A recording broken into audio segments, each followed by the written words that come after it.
It's looking pretty dark up there. I think it's about time I can get myself a bit of shelter at the end of that tree over there. Not yet. So you can normally smell rain.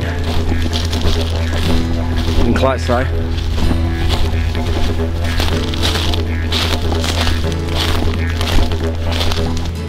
Found a soap tree. These are great. I love soap trees. I first learnt these in the Northern Territory when I was hanging out up there many footy seasons ago. And easy plant to identify this one. It's got a dark shiny top. It's white underneath. More often than not you find it's been ravaged by insects. There's a type of caterpillar that reckon these are a pretty good feed.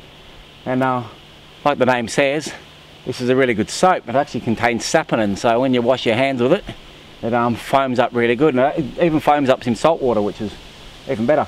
You can also use that soap as a fish poison. Now I don't go around poisoning fish, I prefer to catch mine, but you get them in a small pool where there's no running water going through, chop up a load of these leaves, put them in, deoxygenates the water, and you get your fish. So pretty straightforward.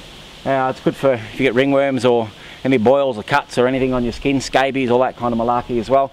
Good hard wood, good for making woomeras and anything that you need that's pretty dense hardwood. Maybe alright for spearheads. I've never tried it, probably would be.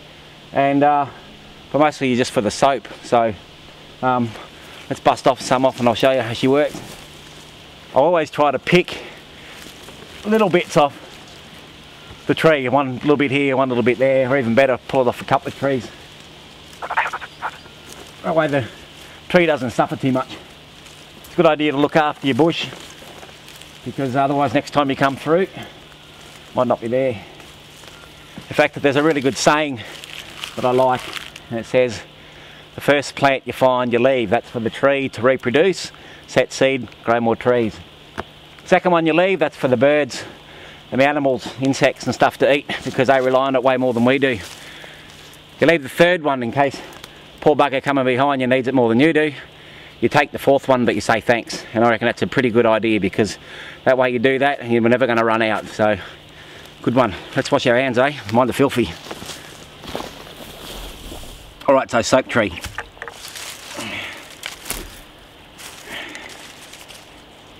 Just get the leaves. Not too many stalks if you can help it, but that's the way it goes. I'll squash him up, good and proper. Some trees work better than others, so obviously some of them have a higher saponin content in them than others, so I haven't worked out how that works yet, but believe me, give me time. This one's soaping up alright. It's not fantastic, but it's alright. You don't want to put too much water in there, you wash all your soap out. So that's it, soap tree. It's pretty good. And that saponin really does a good job for washing fish guts, dirt, dead yams, and assorted crap off one's hands.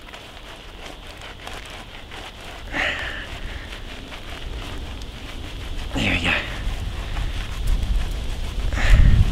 That's a pretty common tree, this one, up and down the coast.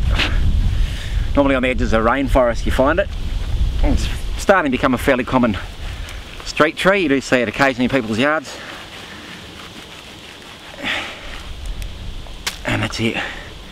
Nice and clean. In the Northern Territory they call this one doctor's or bush or surgeon's bush, because apparently the old Aboriginal doctors used to use this stuff to clean their hands before surgery, because Aboriginal people knew about bacteria. They didn't call it bacteria, but they knew that if you go to cut some poor bugger open and your hands aren't clean, he hasn't got a real good chance. So you obviously knew something. Righto. Beauty. Well, now you want some.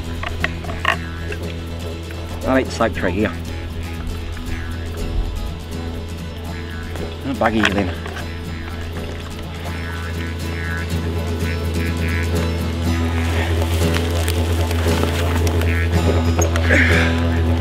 Hang on, mate.